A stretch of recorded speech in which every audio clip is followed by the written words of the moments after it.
Este espacio se ha habilitado para que haya un conversatorio entre ciudadanos, periodistas, con el expresidente y senador de la República, Álvaro Uribe Vélez, sobre el plebiscito que se votará el próximo 2 de octubre para dar como refrendado el acuerdo en La Habana por un sí o por un no. Quiero saludar a quienes nos acompañan esta mañana, señores presidente y senador de la República, Álvaro Uribe Vélez, al periodista J. Jairo Hoyos, director del programa Al Derecho y al Revés de Munera Itzman Radio, y a Óscar Morales, periodista de Telemedellín Noticias, subdirector del noticiero.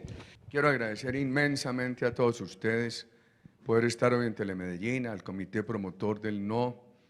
Quiero agradecerle a Óscar, a Jota, a quienes nos acompañan aquí en el estudio, a todos los televidentes. Uno no entiende por qué a 5 días de elecciones tienen que hacer un show. Si ellos lo tienen acordado hace mucho rato y la firma ya la hicieron. Entonces, uno se pregunta, el gobierno negó publicidad para el no. A mí me preguntan muchos ciudadanos por qué hay un exceso de publicidad por el sí. Coaccionan a los empleados públicos, votaron al procurador. Además, le dicen a los gobernadores y alcaldes que van a tener recursos de regalías si votan por el sí. Le negaron recursos al no para hacer pedagogía. El presidente de la República no acepta debate. Nos invitó simplemente cuando ya todo estaba consumado. Dialogamos muchas veces con el doctor de la calle. Él no le dio acogida a uno solo de nuestros argumentos, y en lugar de debate aquí lo que ha hecho un festín, una recocha con el dinero de los colombianos.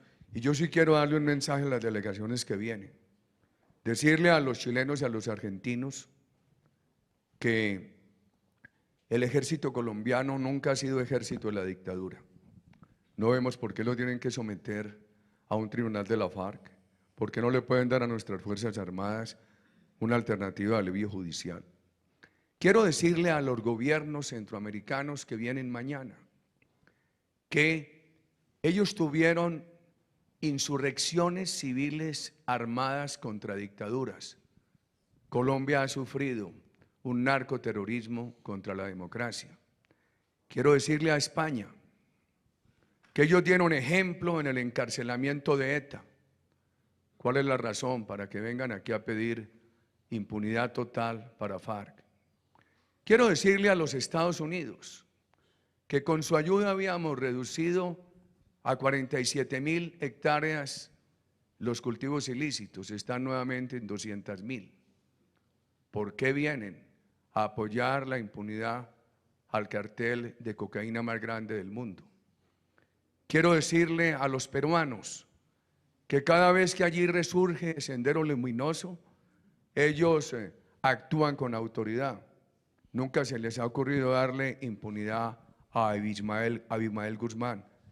Quiero decirle a todos que vienen a patrocinar un acto político de un gobierno que no ha permitido el debate, que nos lleva a un plebiscito en condiciones altamente desventajosas. Y quiero hacerle esta reflexión a la comunidad democrática. ¿Por qué han tolerado las atrocidades de los Castro? ¿Por qué no han tenido fortaleza para exigir la salida de Maduro en Venezuela? ¿Y por qué vienen aquí a avalar un proceso de impunidad que pone a Colombia en riesgo terrorista, pone a Colombia en la posibilidad de ser una segunda Venezuela?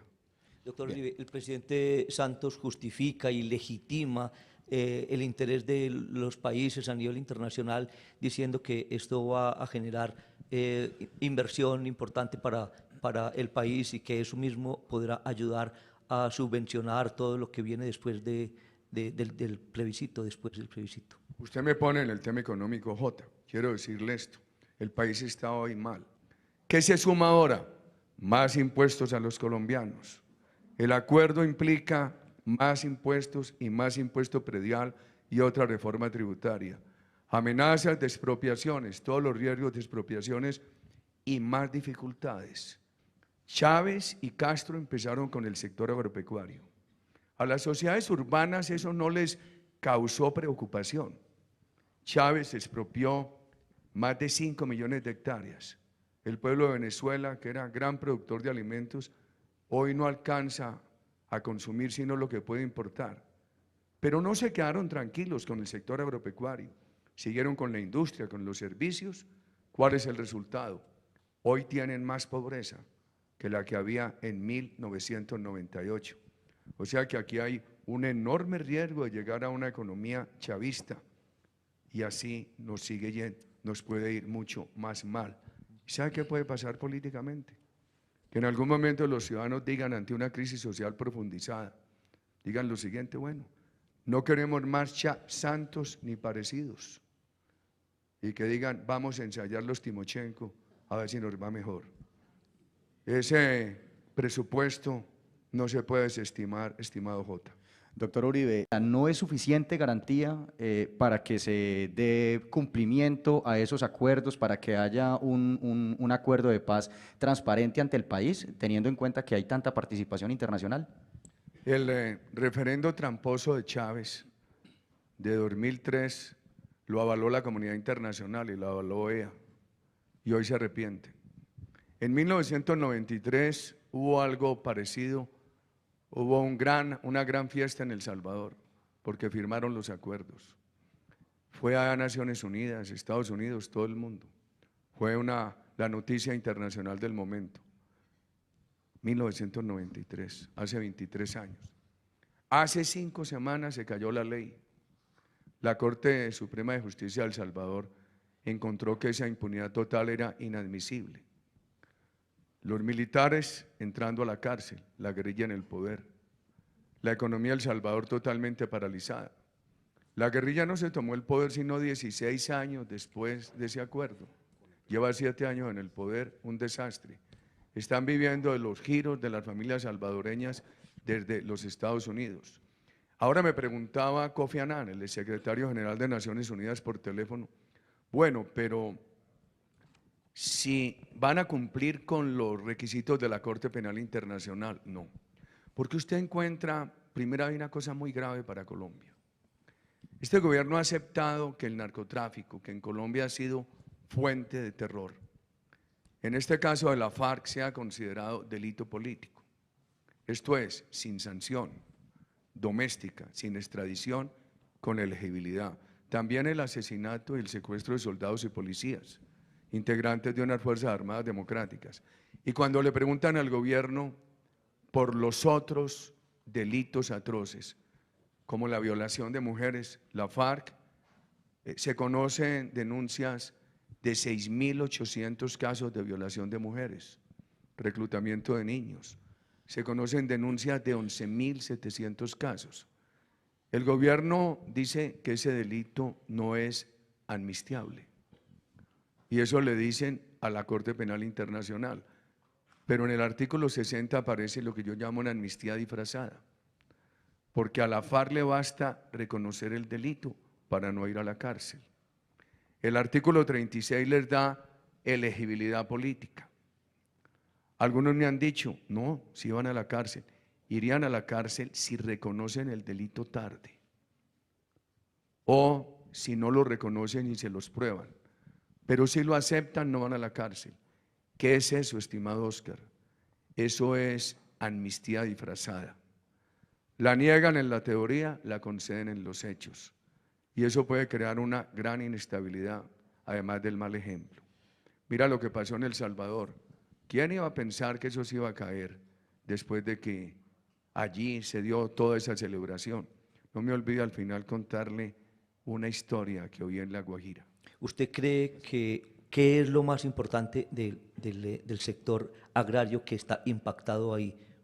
Primero, la FARC ha sido verdugo del sector agropecuario, porque tienen que negociar con ellos el futuro del sector agropecuario. Segundo, el gobierno dice que las normas de zonas de reserva y de expropiación por utilidad social o incumplimiento de requisitos ambientales están en la Constitución. Gobierno, por favor, ¿qué llevan de nuevo a la Constitución? Toda la motivación. Y toda la motivación que han acordado con la FARC es una motivación expropiatoria. En un país que tiene suficiente normatividad para quitarle la tierra al narcotráfico, como lo veníamos haciendo en el gobierno nuestro. Hombre, ¿qué le tengo que decir a los televidentes? Gobiernos nuestros que tuvieron errores, faltantes, pero que íbamos mejorando en seguridad, en inversión, en política social. Se agilizó mucho la legislación para declarar la extinción del dominio de la propiedad y de la propiedad rural adquirida ilícitamente. Si el país tiene eso, ¿por qué tienen que negociar con la FARC? Una motivación de expropiación que pone en riesgo a los productores honestos del campo. Ahí tiene usted un problema bien grave. Por ejemplo, las zonas de reserva campesina que no han reivindicado a los campesinos, que exponen todos los inmuebles que están al interior en riesgo de expropiación, que les congelan la comercialización. Esas zonas no han servido en Colombia. ¿Quién va a invertir en esas condiciones? ¿Quién va a desarrollar allí una agroindustria? Han sido emporios dominados por la FARC. Hasta hoy en la legislación actual, el gobierno tiene facultades discrecionales para aprobarla o no. Si ustedes leen esto, va a quedar obligatorio a pedido de las comunidades, que van a comprar 3 millones de hectáreas. ¿Tienen la plata? ¿Van a pagar justo precio? Aun si así fuera, le hacen un gran daño a Colombia, porque hay muchos productores del campo que lo que quieren es poner el campo a producir, no que se los compren. Pero ¿cuánto valen 3 millones de hectáreas, más 7 millones que van a titular? Y no le titulan, por ejemplo, a gente tradicional, honesta, los llaneros, que han tenido unas posesiones históricas, al contrario se las quieren quitar. ¿Cuánto vale eso? Entonces, si lo van a expropiar simplemente con una mínima indemnización, le crean una inestabilidad tremenda al campo, un riesgo de escasez de alimentos al país, en un mundo que para el año 2070, de acuerdo con lo que decía la FAO en el 2010, tendrá que producir el doble de alimentos de lo que producía en el 2010.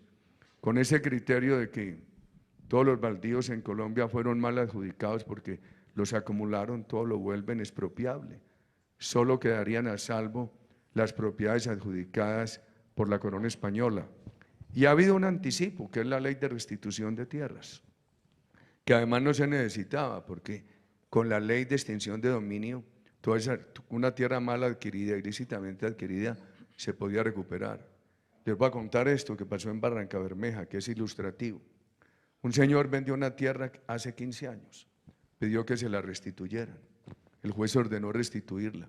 Y en la sentencia el juez cuenta que le preguntó al señor en el proceso, cuando usted la fue a vender, ¿le contó a su comprador que usted estaba amenazado? Digo, no le conté, no me la hubiera comprado.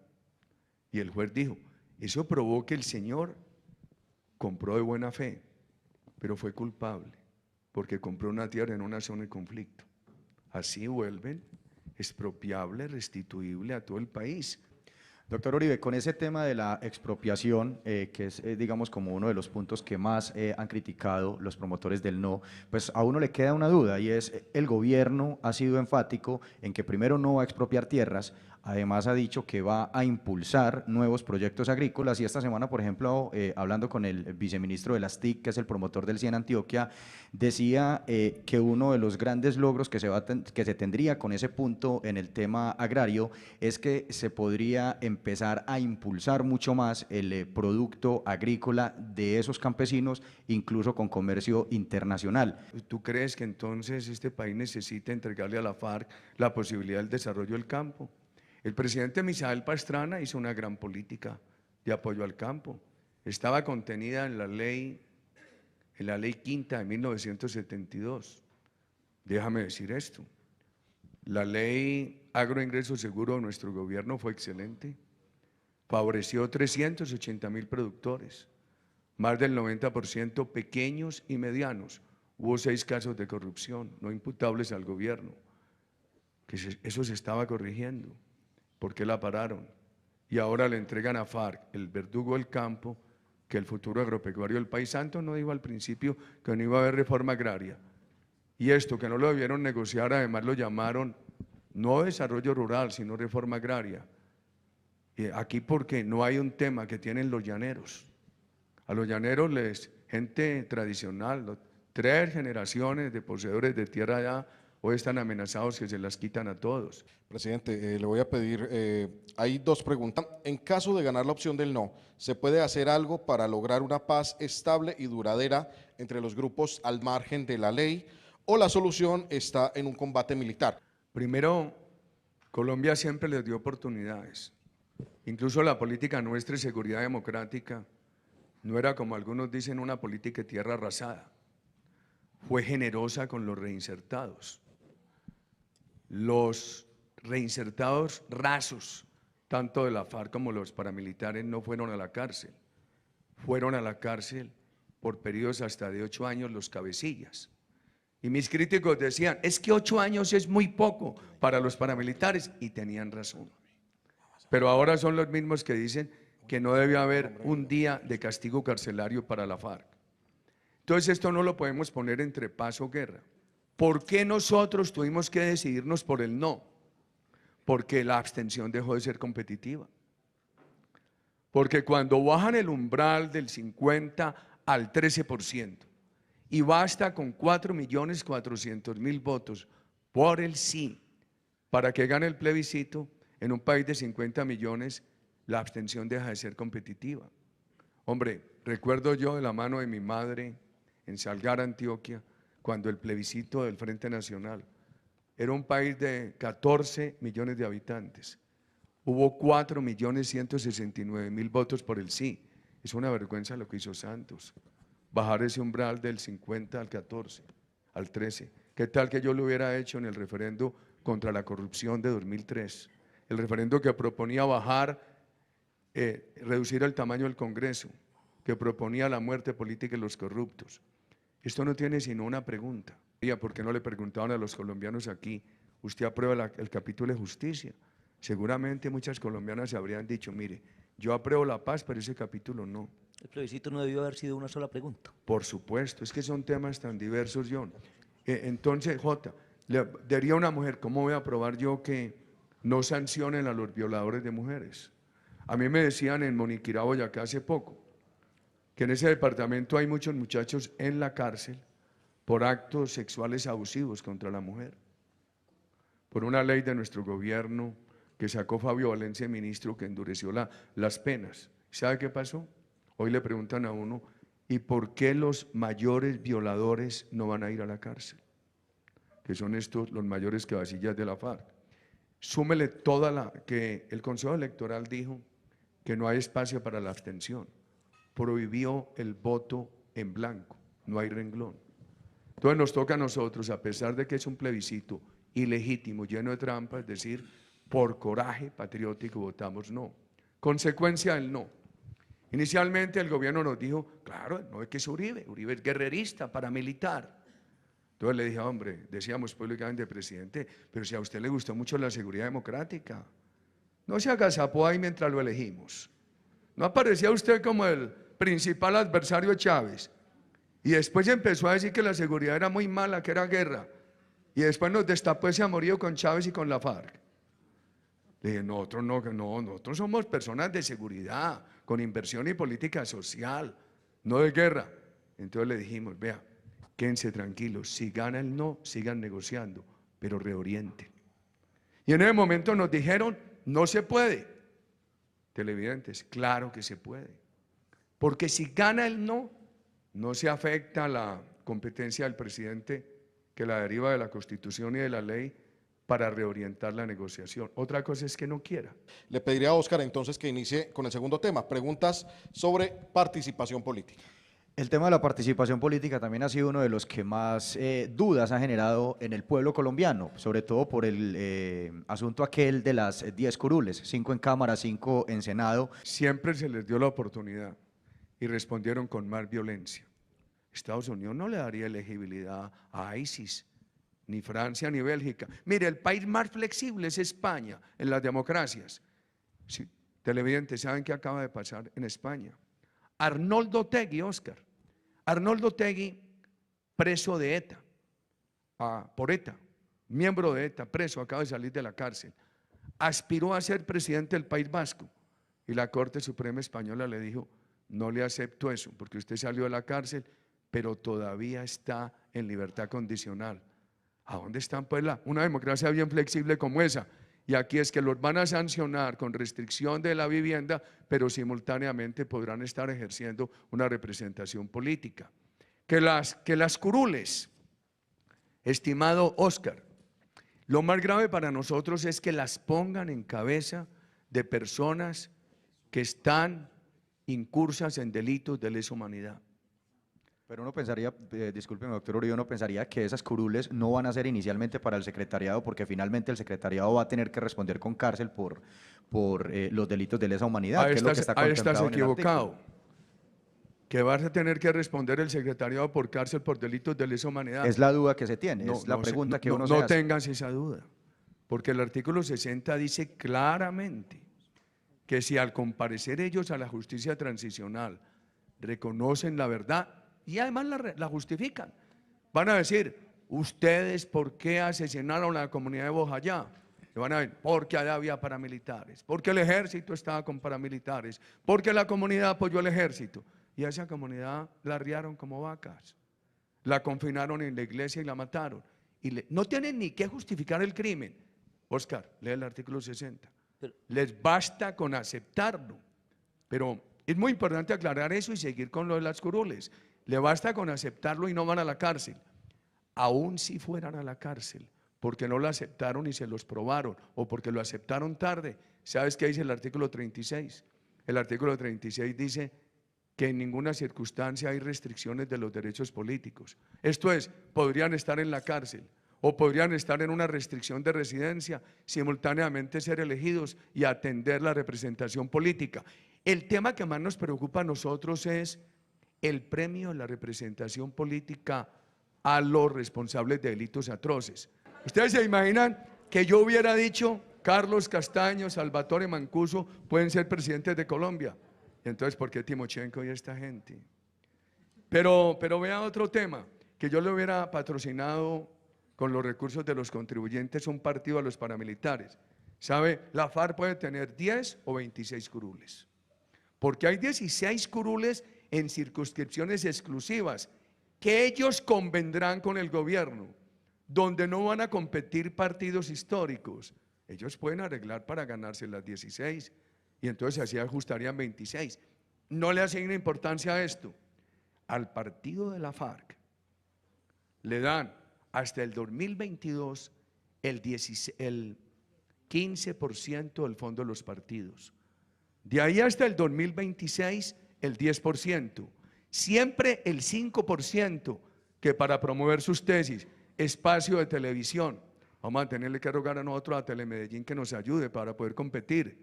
Y le dan 31 emisoras. Hombre, usted, que yo le hubiera dado una emisorita si quiere medio vatio a los paramilitares. Yo creo, esto no es solamente un tema de competencia política, sino de ética. Un país que ha tenido una democracia respetable como Colombia, que la ha sabido corregir, no tiene por qué entregarle las posibilidades políticas a quienes han hecho de su vida un recorrido criminal. ¿Usted nunca les aceptó a los guerrilleros o al país que hay un conflicto armado en Colombia y siempre ha insistido en que lo que han sido las FARC son unos terroristas y de ahí como su punto de partida para establecer como esa posición tan radical suya frente a los dirigentes de las FARC, más no de los guerrilleros rasos? Correcto, usted lo ha establecido muy bien. Nosotros decimos, pero además proponemos alternativas para los cabecillas. Nosotros decimos, no castigue al guerrillero raso, reinsértelo generosamente. Inclusive aceptamos que el castigo al cabecilla para darle ejemplo a la sociedad, para que no se pueda decir que ser pillo paga. Y quiero al final referirme a eso, que pueda ser en una colonia agrícola y que pueda ser reducido. En mi gobierno me criticaron mucho porque los paras que iban a la cárcel iban 8 años, también extradité otros, extradité 14. Aquí no hay extradición para el cartel de cocaína más grande del mundo. Yo nunca lo anticipé, que este Santos fuera capaz de entregarle la Constitución colombiana a la FARC. Y uno veía que el doctor Humberto de la Calle es un arquitecto jurídico. Nunca pensé que él fuera capaz de idearse ese, ¿cómo lo llamo yo para no ser muy duro? No le hagamos trampa, esa trampita, ¿cómo le digo? esa tricuñuela para subir todo lo acordado por la FARC a la Constitución colombiana, que invocando los acuerdos del derecho humanitario. Continuamos con el tercer punto. J. Jairo, quiero que induzcas entonces la primera pregunta a este punto de fin del conflicto. Sí, precisamente, doctor Uribe, usted ha dicho que la firma del acuerdo no pone fin al conflicto, sino que es la semilla de nuevas violencias. ¿Por qué? Cuando le perdonaron la extradición a Pablo Escobar y se hizo todo ese proceso de 1991, se le dijo al país, se acabó el narcotráfico, se acabó la guerra, se acabó la violencia. Le advirtieron a la FARC que era terrorista. ¿Qué pasó? Se creció el narcotráfico, la FARC, el ELN, los paramilitares. La impunidad total es la madre de nuevas violencias. Jurídicamente, éticamente, está prohibido preguntar por la paz, porque no es válida la posición de alguien que diga niego la paz. No es válida ni en lo jurídico, ni en lo ético, ni en lo moral. Sin embargo, Santos pregunta por la paz, cuando la Constitución colombiana se lo prohíbe. Con otro problemita, la pregunta es induciva, dice que para lograr una paz estable, ponerle fin al conflicto. Entonces se están olvidando del ELN, del Frente Primero la FARC, de las BACRIN, de 200.000 hectáreas de coca. Usted sabe que nos dijeron de la Cruz Nariño, de San Pablo Nariño, la semana pasada. No manden aquí personas ni vengan ustedes a hacer campaña por el no. Aquí el ELN ya incorporó a los de la FARC y prohíben hacer campaña por el no. Déjeme hablarle de consecuencias del sí. Yo he dicho, el país está en un momento difícil. El sí trae más perjuicios, el no por lo menos trae un beneficio. ¿Por qué trae más perjuicios el sí? Porque todo esto lo suben a la Constitución. Porque inmediatamente el presidente de la República empieza a ejercer unas atribuciones que le permiten, por decreto, llevar todo lo que es materia de la ley al ordenamiento jurídico, por decreto. Entonces, por decreto él maneja el enfoque de género, que para este gobierno es ideología de género. Por decreto maneja el tema agrario, por decreto maneja vivienda, salud, y todo lo suben a la Constitución. En estas dificultades, ¿cuál es el beneficio del no? Que por lo menos le da a la FARC la primera señal y al gobierno de que hay que corregir acuerdos. ¿Qué proponemos nosotros? Miren, denle protección a la FARC, exíjanle al mismo tiempo un cese total de actividades criminales, pero que incluya la extorsión y el narcotráfico, que no los ha cesado. Y busquemos que se corrijan los acuerdos. Dicen dos cosas: la campaña del no es Uribe, tiene que ganar el sí para derrotar a Uribe. Hombre, la campaña del no es de muchos colombianos, de diferentes partidos. Los del no le decimos a los del sí, se los digo a través de Telemedellín, solidariamente. Nosotros los del no también queremos la paz, pero no estamos de acuerdo con estos textos.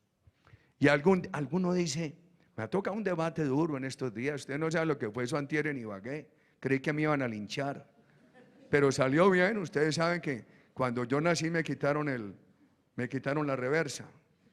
Yo dije, no, aquí vámonos para adentro en este patio de esta universidad. Y dije, argumentos. Mucha me tiró un objeto y dije, lanzame argumentos. Los otros me insultaron, si me van a insultar, insúltenme cortico, que aquí hay que tener tiempo para los argumentos. Le he pedido al Espíritu Santo que nos ilumine argumentos y que me tenga la piedra amarrada. Y terminar esta campaña solamente con argumentos.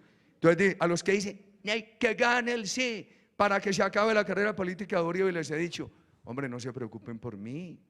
Tengo 64 años, he vivido 128, tengo este pelo irreversiblemente blanco. Plátano maduro no vuelve a verde. Preocúpense por el futuro de Colombia. Eso es lo que nos preocupa, el futuro de Colombia.